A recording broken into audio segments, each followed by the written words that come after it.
All right, all right. We got Doctor. I like to call you Doctor. Doctor Larry I like Blackford on the show. On the who wears several hats, which he does. Coming out of Versailles, Kentucky, my home, not my hometown, but close enough. I'm out of yeah. Kentucky myself. You know, you got a beautiful smile. I know people told you it all the time. A great smile. Thank you, my brother. Mm. Larry Blackford. Man, I've been trying to get you on the show. I think I talked to you about this before, didn't I? Yeah, you mentioned something about that, huh? Yeah, yeah, yeah. Yeah, What? What? Go ahead. no, you always having ideas and creativity and all that kind of. You always look for something. That's I'm, good. That's I'm, a good supposed, thing. I'm supposed to be retired. I can't seem to do it. But let me tell you who inspired me. You did. Really? Yeah, because I saw you doing this. I say, Oh okay, yeah, Bible studies. Yeah, yeah, yeah, yeah, yeah. that All that was right. cool. I like Yeah, that. yeah. Oh, I put it on the back burner though, but Right. I want to give you credit where credit is due. Well, thank you. You really inspired Well, me. I'm glad you're doing this. Yeah, Yeah. yeah. So were you born in Lexington? No, Oh, born for sales. Versailles. Okay. You're Hmm. you went to school in Versailles too, as well, I guess. Right. I went to high school here. Then I went to college in Lexington. Uh huh. Okay, tell me about that. You would you aspire to be Yeah. something, I'm sure. So you went Yeah. to uh high school. You want to go and do a shout out for your high school? Yeah, yeah. Woodford County High School here for sales. I have to give a shout out to my grandmother who raised me and my other first cousin. Okay. And right today, I still don't know why she raised me and raised him, but I do know my mother had me at a young age. Mhm. And back then, your grandparents didn't tell you a whole lot of business anyway. They just raised you and go about the business. Raising the kids or grandchildren. Yeah, I But like that. anyway, so she raised me with she a real strong Christian lady. Uh-huh. And I do remember this about there sitting on the second pew every Sunday with her until I was about in middle school. Yeah, a lot And of then when she released me, if I went in the back of the church acting up, she put me back up front. Mhm. So then from there, I'm saying that because she has a large influence on my life growing up, and she shaped me in a whole lot of ways. And I'm still like that day with a whole lot of things she put in me. But Uh-huh. then from there, I went to high school for county. Was blessed to be able to go to college and get a scholarship and play basketball in college, which I say was a blessing with itself. Okay.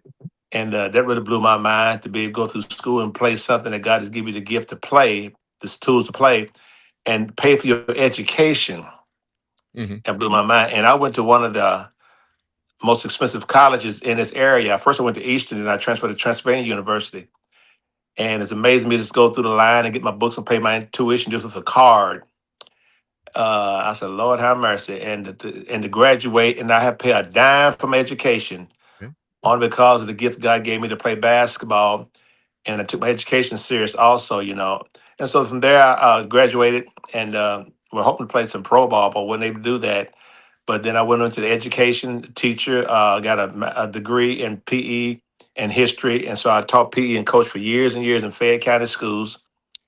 And from Fayette County schools, I came back home first year, taught 2 years here in Woodford County, my hometown at elementary. Uh-huh. And then from there, I went to a private school in Lexington, Sarah School. I know you may know where it is on Limestone over there, North Limestone. Yeah. Private school with all these little rich white kids in there. And they asked me to come there and to coach and teach with the boys because I was coaching the AU team basketball in Lexington at that time also. And I don't know how they knew what I was doing. So they saw what I was doing. And so these parents asked me if I would come to coach at Sarah School. Mhm. And see, people don't know that private schools don't pay as much as public schools. And so they approached me. I said, "Well, I back then, and I graduated in 1977." And I told him, I said, "Well, I'm making more in the public school than I would in private school. Back then in '77, I made $12,000 a year teaching, Mhm. and private school only paid 9,000." Wow. And the parents said, "Well, I tell you what, Les, if you come here, we'll make up the difference ourselves from our own pockets." I would think it'd be just the opposite. Right, I did too. I was shocked when they showed me the pay schedule. Mhm. I think they told me they knew the difference. They pay less. Okay. And so I went there and coached for 3 years, brother Derek, and I took these little rich kids who was driving Mercedes Benz and ran Rolls up on the campus, and took these little kids and turned them into basketball players. And we won the conference after my third year there. We went 14-2. won the conference, Bluegrass Conference, man. They lost their minds over there, and then from there, I had a chance to go to college and coach at Liberty Baptist University in Lynchburg, Virginia, Okay. where Jerry Falwell was the chancellor of Liberty University. He didn't play basketball though, right? No. He was just a chancellor, founder of school, and the pastor of Thomas Road Baptist Church. Yeah, yeah. We And know. and see, yeah, and see, when God moved me from Sarah School because the headmaster didn't want to let me come back here and keep about me being a man of faith. Coaching and teaching to me has always been a ministry to me. Hmm. And I said, well, I resign. He said, what are you gonna do? I said, I don't know. And but I always been the kind of brother that if I just know I'm doing what is right, and I know God has got my back, and if people can't work with me, if the Spirit says move, I move. That's it. And I just said, I'm finished. Yeah. And so I had a coach, my coach who coached me at transfer, and called me up and told me his coach. He went and told him I did a good job at Sarah School. He was coaching at Charlotte, Lee Rose. So I don't know if y'all know him. He coached at Lee Rose, coached Cornbread Maxwell back in the day at Charlotte, and went to Purdue and coached Joe Barry Carroll. So anyway, he told Jeff Meyer that I had did a good job at Sarah School. You ought to call Larry, see if you want to come coach there. And see, and I knew the guy had been working on me, called me in the ministry. So when he called me and said, Larry, Coach Rose said you may be interested in coming coaching up here with me at Liberty. I said, where's Liberty? He said, Lynchburg, Virginia. I said, what kind of school is it? He said, it's a Christian school. I said, oh, wow. I said, yeah, God's girl called me in my ministry. I said, an ideal place to go. And so I went up there and we talked contract and everything, and I took the job. Okay. Stayed about 3 years, and that's why I went to be tested, really, because there was so much racism there, and I had to bring the kids together on the team. I had to be a voice for the African American kids. It was tough there. This was I in didn't Lynchburg. know that. Lynchburg, Virginia, yeah, Gerald Falwell School. And back in the 80s, early 80s, and that's when SCSC, people don't know this. I was there. Gerald Falwell was the one who started the moral majority. They Okay. got Ronald Reagan elected in the 80s. And that's when the first thing about these white evangelicals, that's where all this came from, Jerry Falwell. Okay. Yeah, I was there. And that's when he was fighting with Larry Flint and Jesse Jackson real hard. So I was up in all that stuff going on. Wow. Yeah. So you've been you've gone through Uh, the you've been yeah. tested. Man. And that's you're right. I'm gonna let you say that because that's why God sent me there to test me in my call to ministry. And I went there, I stood toe to toe with him in a nice way. I didn't conform. I didn't lose my calling in any way. I try to bring kids together and team together because the head coach, he was kind of a very unfair. And I used to take up for the black kid. The black kids, when I first got there, they didn't really trust me because I understand that the other black coach, they fired him for some reason. They had some pretty strict rules there, and you couldn't go up and be acting a fool, at Christian school and representing Liberty Baptist University in college. And so what happened was that it took a while for them to trust me, but they saw I was there to be with them. And Brother Derek, we come out to practice time sometime on the practice floor. All the white kids be on one end, all the black kids be on the other end practicing. I said, oh no, come on. I said, I draw middle floor. I said, come on, guys. I said, come on. I said, we're bigger than this. Y'all, we're Christians, my thing. I said, we're Christians, but I knew what kind of environment they was in. I didn't know it then, but I see what they was acting because the environment they'd been in, and they knew what it was about. And so I called them together. I said, look, I said, we bigger than this. And I knew God had called me up there to ministry anyway. So I was trying to bring the guys together. And to kind of jump forward a little bit, every time we would practice and scrimmage, the head coach would give the other top assistant the best players and give me the worst players. Mm. And every time we scrimmage, he'd go up in the bleachers and said, every time we scrimmage, my team would kick butt every time. And then we go in and run in the coach's office after practice. He said, well, Coach Blackford, what do you think? I said, well, Coach, I said both teams know the same offense, same defense, and they know everything. I said, well, Coach, I said it's how you treat kids, it's how you treat people. He said, what do you mean? I said, Coach, it's not about X's and O's. I said, it's how you treat people. I said, they got a spirit in them. I said, how you treat them. If you can either nurture their spirit or encourage them in their spirit to do right and treat them fairly, you're going to get the best. Yeah. He didn't like it, but he didn't get upset. But I'm saying, that's why I dealt with that situation, And he ended up playing this black kid. He wasn't playing a whole lot. His name was Eric Gordon. He had a son who played in the NBA, played for Houston, because that boy could shoot. His daddy could shoot too, but his daddy was way back then. His daddy could knock it out too, and so I fought him to coach on all the time by letting him start, and he ended up starting him. Yeah, so those kind of things, and I had to kind of keep the harmony on the team, that kind of stuff. And my battery's gonna go out on this phone here. It's crazy. Okay. So you've been involved in both faith and public service. Which one taught you the most about people? Uh, ooh, my, I'll say my faith, because everything that I knew that growing up, I had to have faith to be able to navigate through what God had, Okay. what He was pushing me to do, in the place He sent me. I had to have faith. Uh, I knew that, and I knew what God put me in places that only He could do it. Mm. And I know it, and He put me there for a reason. That's what I'm saying. To me, it's always been a ministry to me. He sent me to this private white school in Lexington, and sent me to Liberty Baptist there, and he brought me back home to coach at places. First black coach at Henry Clay, and all those kind of things, and just and like I'm a manager here for sales, a black man in a Republican district, Mm. and got them folks voting for me, and I'm still being who I am. I still speak my mind. That's not but God. That's God's favor. So you kind of touched on what's the problem in Kentucky that nobody's talking about that everybody should be talking about? Uh, about how Sure. politics and racism, how racism is politics. Is it still there? Oh yes, it's still there, and it's still there. And some people are.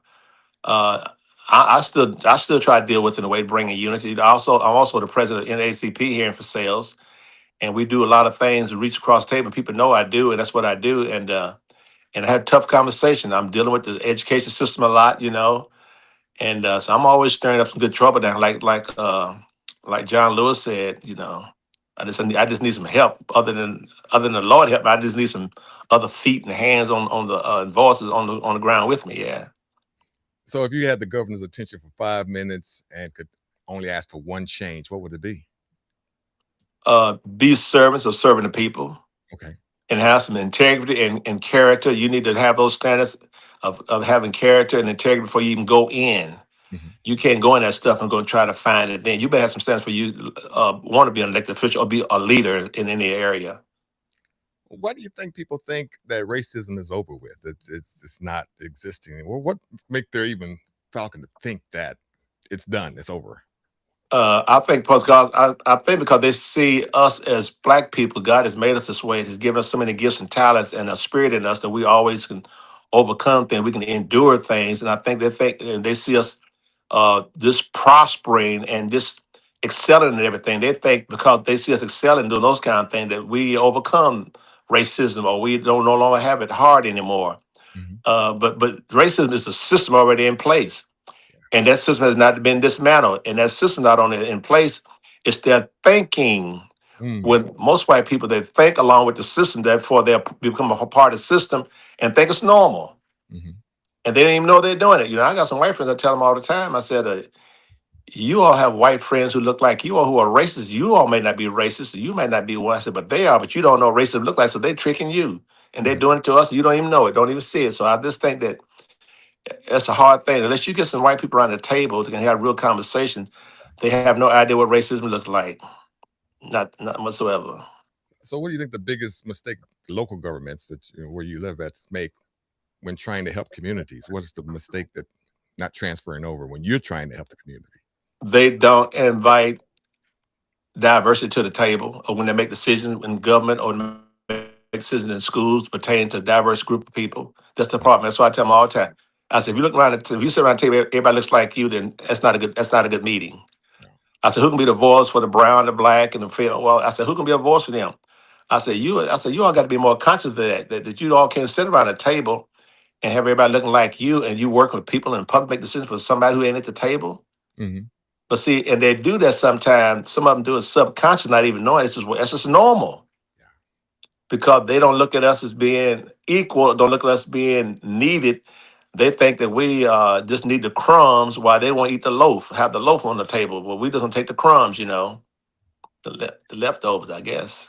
Equal is the word. That word. Yeah. What do people assume about leadership that's completely wrong? You've been in leadership, so what do they assume about you that was totally wrong? Uh, I think people, some people, I do believe that some people want leaders to really be leaders, Okay. to just be open, honest, and forthright, and not afraid to speak what need to be spoken. Because I think some people are in captivity, or they feel like they have no have a voice, but they may not say it, but they wish somebody would say it for them. Mhm. Because I think that when somebody that has the courage to speak those things with somebody wish they could speak, or somebody would speak for them, when somebody do it and they hear it, it frees them up. It also encourages them. It also moves them somewhat. And I think that I think that's what leaders need to do. Leaders need to really be a person that really want to lead. And we, I mean, I'm talking about from the White House to the dog catcher. Anybody in position that you over people, you either can help to motivate people and encourage people to do the right things, or you can bring unity, those kind of things, if you're the kind of leader. But if you're going to be in position and create division, and you don't speak and lead and do things to show people that you are serving all people, you're not a good leader. Well, we seem not to have the same leaders we used to have, the Right, Martin Luther Kings and the Malcolm right, X and things of that nature.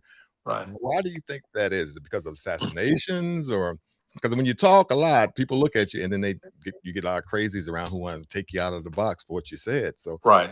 how do we combat that? You don't. That's a part of leadership. That's a part of leading, and that's something that I think that people like Dr. King, W. E. Du Bois, Frederick Douglass, Harriet Tubman, all of them knew that when they was out there. To me, see, I think it's leaders who speak their mind and leaders who really lead and speak the truth with wisdom. And speak on everything. They do that because they have no choice, Brother Derek. Mhm. God has put a spirit in certain men to be leaders no matter what. And they can't sit down because the spirit won't let them sit down. And plus, also what they see will not let them sit down without speaking on it or doing something about it, saying something about it. That's why you don't find a lot of people just up there just flapping, also speaking in a leadership role. Now you got a lot of people just talking about things, but you don't find somebody in a position to be a leader, to be out front there, to be able to take the cost of leading Mhm. and speaking the mind and speaking on issues. But most leaders who do that, I know this for a fact. They have no choice, and the Spirit of God moves you to lead. And the funny thing about leading, that when you lead like, and when you go to meetings and when you say things in the room that nobody will say, and you say things to get everybody's attention, not get their attention, but you're saying something. They say, "Oh wow, I wouldn't say that," but I know what he's saying is true. Then what you learn that when you leave that meeting, you do those things, you feel some kind of spirit within you. You feel the strength Right, to go right. back and do it again if you have to again. You feel good about it. You don't feel bad as you say it. You feel, oh wow, God gave me that to say it, and I'm gonna say it, and I hope it helps somebody. If not, I can't worry about that. But also a leader is not on the one that speak truth when it needs to be spoken, but he also understands that it's rewarding. Yes, I agree. In the end, it's gonna be rewarded. It may be cost you now, but in the end, you're gonna be rewarded. Have you ever had a mindset of something you're gonna do, but you change your mind and then come back and wish you had I wish I had have said that, or wish I'd have done that, or whatever, but Mhm. it's too late. Anything like, tell me a story about that. Oh wow! Well, see, yeah, by me serving as a manager on the court here, Uh, I do that. Not all. I have to pick and choose. I won't say battle. I have to pick and choose when I want to say something because I speak on the court, but I have to really deal with a whole lot of issues on the court. Okay. And like in my district, one thing, like see, we got 8 managers in my district. I'm serving in my second term, and in my district, we need some roads.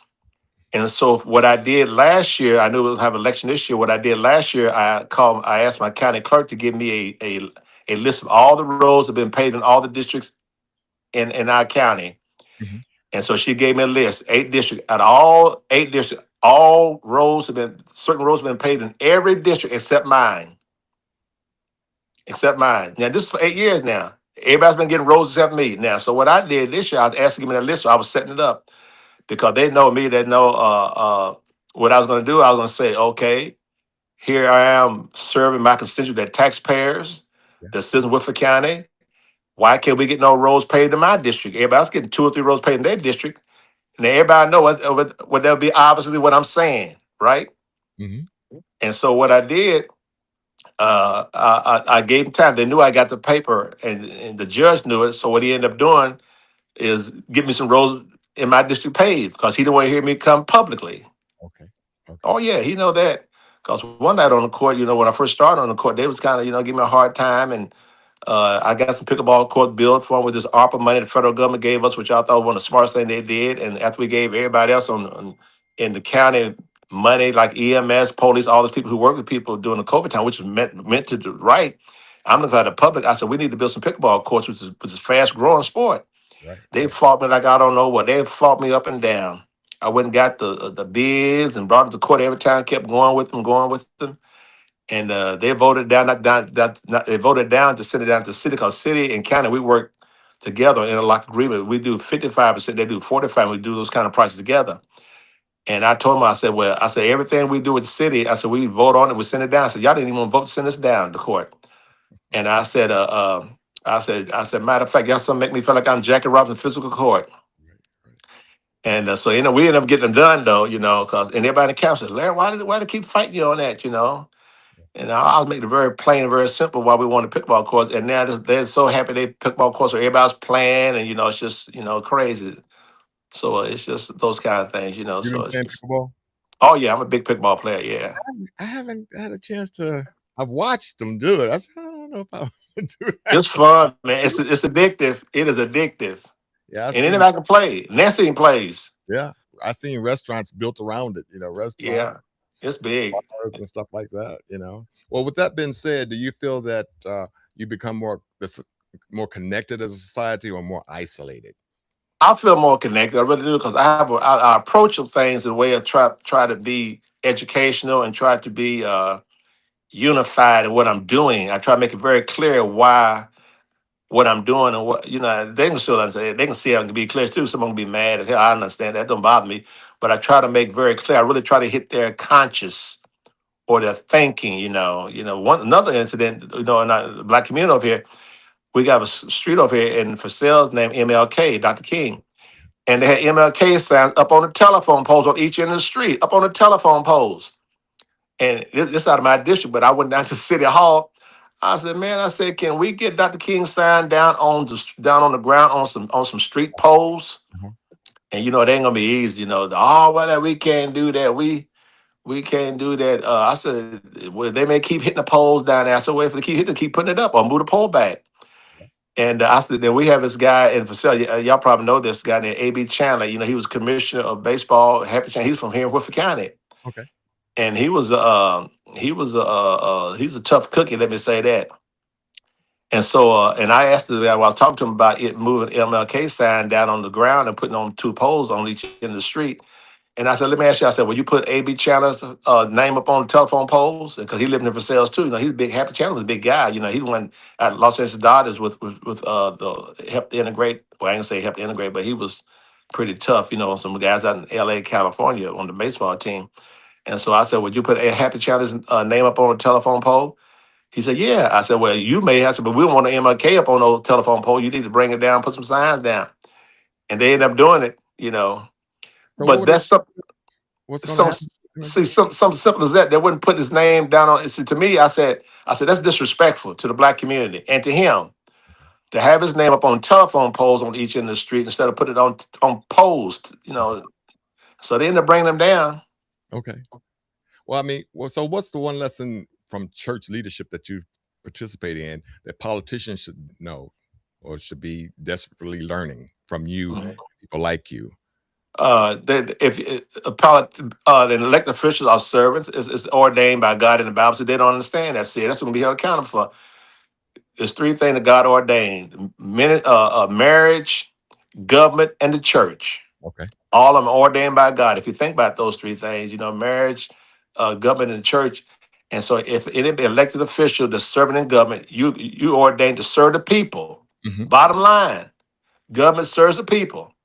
And so that's it. And so that's what I try to tell them. But if people get into politics or run for elected office, they begin to serve certain ones because they're worried about votes and they want to make sure they do the right thing for certain people. But then instead of serving everybody, but say I serve everybody all across the board, everybody. And that's why they can't push back on me, I guess. Now, is that a podcast you do, or what is that you do? A radio station, Of the or Bible study I was doing on it's a LGBT gathering. talk a little bit about And that? Well, I started doing it because I love teaching, Okay. and I did a lot of ministry in jails and prisons. I had a lot of people. I was chaplain in jail down here with County for like 8 years, and a lot of people get on. Other people get on too. Penalty get on. I love teaching Hmm.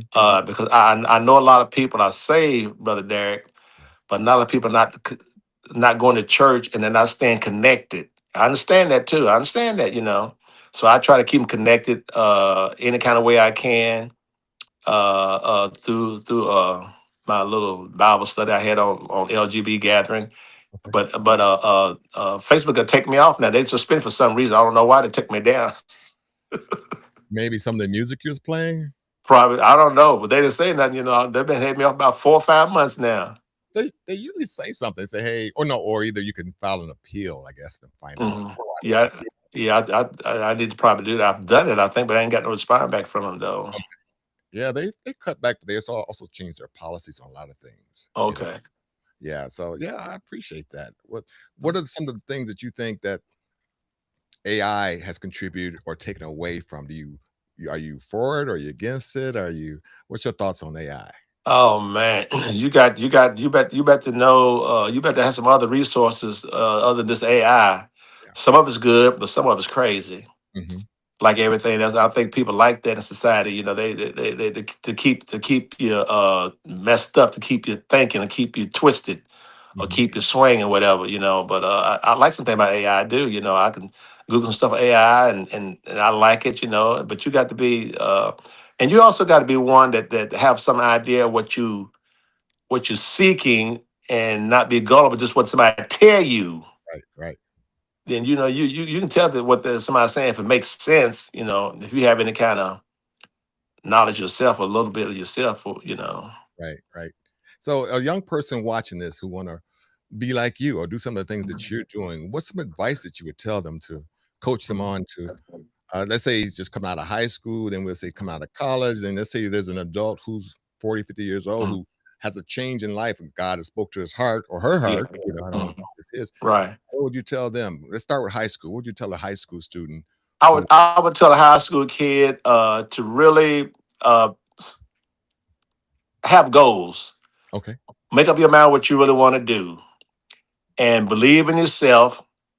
Have faith in God. Trust God, and prepare yourself to have some troubled times trying to obtain your goals. It ain't Right. gonna be easy. But if Amen. you really want something, reach it and believe in yourself. You can get it. I think that's one thing I did as a kid. Nobody could not tell me that I couldn't do what I want to do. You couldn't do that. Mhm. And so, and like my faith made me that way. And I wanted to obtain things. I knew that I felt the presence of God in my life as a kid growing up and doing things. And I just knew that. And I want to tell kids this too also. Don't be afraid to be a loner. Okay. You can waste a lot of time trying to find friends to people to like you. You better like yourself first, and then you find somebody of like mind like you, or going to set goals themselves and have high standards. Then you find hook on with them. But don't think you got to lower your standards to have friends, or you got to be something for somebody to like you. I think it's the worst thing you do. I see adults even doing that right today. Or as adults or as a leader, how do you approach troubled kids, troubled youth? And some of them may Mm, have guns or knives or right, whatever. right, They just gone through so much. Do you still right. approach them or do you stay away from them? Oh no, Or I approach them. I let them know. I understand where they are. I don't judge them. I understand why you're doing what you're doing, but let's find out how we can reverse that. Mhm. How we can get you out of, because there's no good ending to where you're headed. So I don't criticize what they are, because I understand why kids can fall in the holes, why they can be mean and mad. Here's when I work with a lot of black kids. Yeah, I saw some of the angry black kids in school, Okay. and most of them was angry with Brother Dad because they didn't have no dad at home. Mhm. Here's what I told him. See, my grandmother raised me. I had a dad in for sales here that didn't even see me play not one basketball game. And when I went into ministry, he only heard me preach one time. He fell asleep at the time he came to church when I was preaching. Mhm. But Okay. I loved him Yeah. because I understood that my dad went through some things at that time. He wasn't educated, that he went through some things that he was like he is because of what he's been through, experienced. I understand that. Well, I was not mad at him. And so I tell black kids, look, your dad has struggled. If your dad in a home, you can still be something. Okay. Don't be mad and angry at your daddy. Now you have responsibility yourself, your age, to do things with your own life. And I used to take some of the anger out of them. I said, look, okay, your dad is, you know, try to work with your dad, try to understand what your dad's been through. He's not there. I said, I didn't have a dad home either. Hmm. Hmm. And I didn't have people come see me play ball and those things. I said, but I had something I wanted to attain. I said, if you get out and want to attain something, you can go do that. You don't have to have a dad at home. If he's there, that's great. But if you can still do it without a dad. So a whole lot of time my kids are angry because they don't get the attention, the love, which I understand that too. I understand that. But you got to love yourself, even if you don't have a dad. You got to find a way to love yourself, even if you don't have a dad in your life. So, what do you think our kids at University of Michigan go through when they lose their coach to a pro team? What's your, Oh man, what they're you think they're kids gonna they're be? they're, they're hurting, but they're hurting. But I think those guys. I watched them play this year. I think those guys are strong enough, have the kind of character and intelligence. They was a smart group of guys too. I love where they play together. You can tell they're very matured.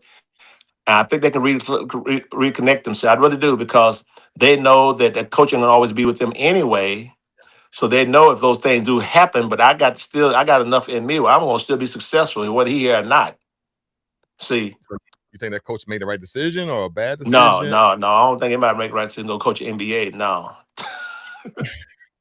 What's your, you can't what's because you can't coach them. You can't tell them boys to get hustle down the floor. You can't tell them to guard that. I mean, you can't coach. How you going to hurt their little feelings? You well, can't coach them to get out NBA. You can't do that. yeah, yeah. I guess you can't. No. And I think it's a huge. I never coach. It's a huge difference between college Sure. coaching Right. and professional coaching. Right. You So know. you still got relationships in college, Okay. but you ain't got a relationship. They're man, great. They're relationship. What you gonna tell them something not go out to the bar after the game or before the game or don't be smoking? You can't do it. You can't do that. You gonna get in this person. You ain't gonna try to tell him shape his life. Yo, no. Well, maybe it's a different type of coaching mentality that you're doing. You're saying it differently than you would to a kid. It's grown folks talking, grown men If talking. he's if they're open to it, if they were open to it to hear it. See, they're in a different environment now, money, all that kind of stuff. Now, I mean, some of them old boys can do it. You know, if a kid likes the adult and see he has the wisdom and the knowledge and really care about what he's doing with him as a coach and a player, he'll listen to him. But if you just hear this the coach and don't care about what you're doing off the court, 'cause I ain't gonna meddle in your business, you ain't gonna meddle in my business, then it could be a tough thing right there. You know, So they're just there for show, just for looks. They're not really serving a purpose. who the coaches? Yeah. They're compared. They want to coach and win, but they know they have limits when you're coaching the guys in the NFL in the NBA. They know they got limits. I mean, you're not going to do anything. Have you ever seen a coach embarrass a player, holler at a player in the NBA? Have you ever seen him get mad at a player or look Yeah. at him crazy?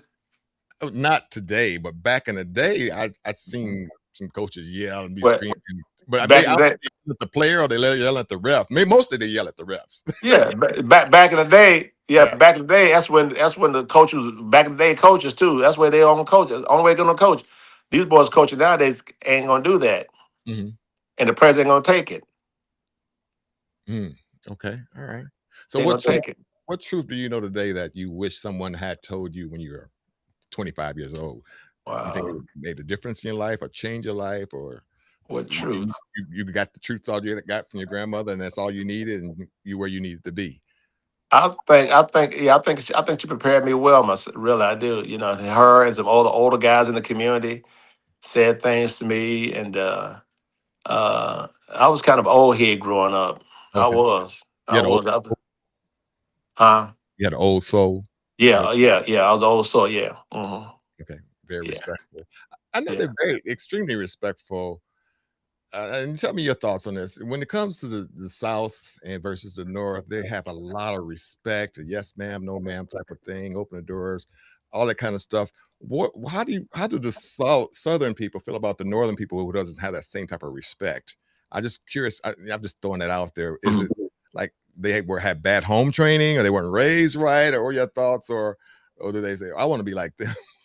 Oh, What's you talking about the North look the South as being so much different, and Southern yeah, than North. Yeah. yeah, yeah. Um, uh, I do. I think people know the South is different. Okay, I yeah, think people know that, and we in the South know people in the North are different. You know. yeah. I think we know that culturally and how we see things, how we go about doing things. It's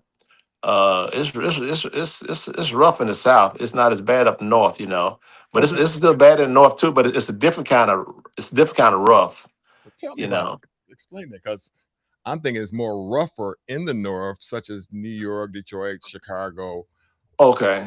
thing where maybe I'm thinking a different type of rough. But what type of rough are you speaking of?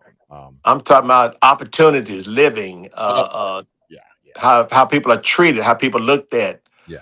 Down here in the South, you're very, very divided, very separated. You have a system, a certain. We're still dealing with Klan. We're still dealing with all that kind of stuff. Confederate. Okay, And we still dealing with those kind of tensions and hatreds. okay. So, is there certain areas in Kentucky you need to stay away from as being African American or a person of color? Yeah, yeah. You don't go down to London. You don't go down no Corbin. Okay. Uh, it's some other place, right? That's definitely you don't go them places. I'm glad you telling me now. Yeah, So I you know know. not to go down there. No, you don't go down them places. Yeah.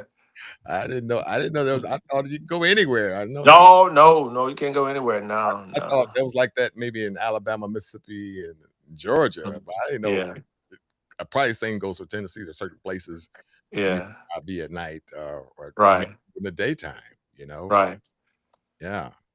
So Yeah. what I would you? tell you, No, no. I want to hear this. I got about one to talk about. My phone about ready to go off here in a little while, but so I don't let you know that in case it just go dead on me. Okay. Well, I'm gonna ask you about one more question, and Hmm.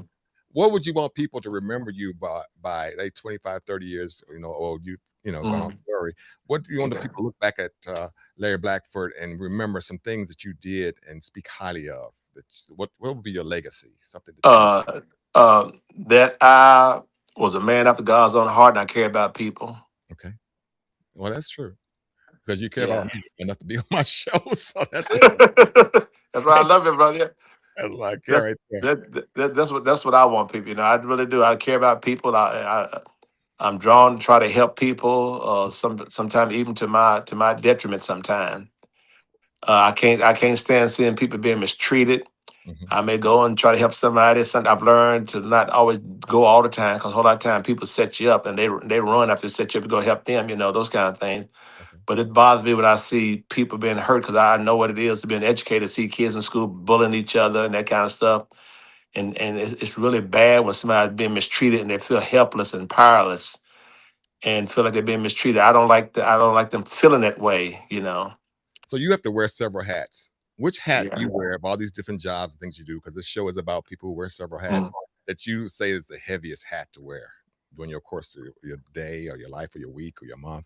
Yeah. I would say my calling of just being what God want me to be and do the things He want me to do. I tell people all the time. I say, if I was in my own rational mind, I wouldn't say the things I say or do the things I do. But since I'm not in my mind, I'm trying to have the mind of Christ. I have no choice. Okay, I understand. All right. Well, I appreciate you being on my show. I always give my guests an opportunity if they have any questions to ask me, something they always wanted to know and never did ask, or any thoughts about what I'm doing, how things are Uh, going. I give you the floor to ask questions, about me if you have any question. If you don't, that's cool too. That's I, I do want to thank I do want to thank you for thinking about me to doing this. I really appreciate that. I've always thought about having these kind of something like this. I love have conversation, real conversation, real kind of thing. And this is a good way of doing it. So I really thank you for inviting me to do this. And I really appreciate it very much. God bless you and love you. And, we're family. And I really thank you for that, man. I really. no, I've had deep conversations with you before, you and your Mhm. beautiful wife, and it's Yeah. always been favorable. We've always had some very good Yeah. Yeah. and Right. That's what you do. yeah, Yeah. and love each other on that. So I certainly appreciate it. Amen. So, well, we have Larry Blackford. Appreciate you being on this show. Ah! Got all the toys. so, so Yeah. anything you need from me, of course, you have my number, Right. and give me a call, and I'll be here for you. All right. Appreciate it. God bless you. Love you. I appreciate it. See you. Be safe. All right.